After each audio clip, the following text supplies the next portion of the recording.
Mixing பவுலில் 3 egg சேர்த்துருக்கேன். 100 gram sugar சேர்த்துட்டு சுகர் கரைகிற அளவுக்கு நல்லா பீட் பண்ணிக்கிறலாம். 10 கிராம்ஸ் கேக் ஜெல் சேர்த்துக்கிறேன். 20 ml நார்மல் வாட்டர் சேர்த்துட்டு கேக் ஜெல் கரைகிற வரைக்கும் ஹை ஸ்பீடில் வச்சு பீட் பண்ணிக்கிறணும். 100 கிராம்ஸ் மைதா, 4 கிராம்ஸ் பேக்கிங் பவுடர் சேர்த்துட்டு பீட் பண்ணிக்கிறேன்.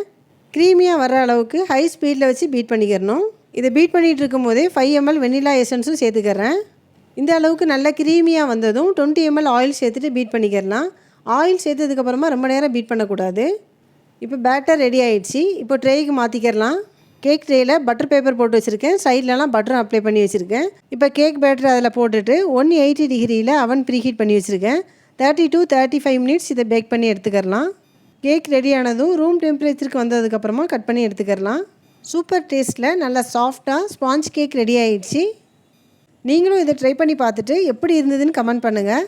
மறக்காமல் ஜெஃப் சமையல் சேனலை சப்ஸ்கிரைப் பண்ணிடுங்க. தேங்க்யூ.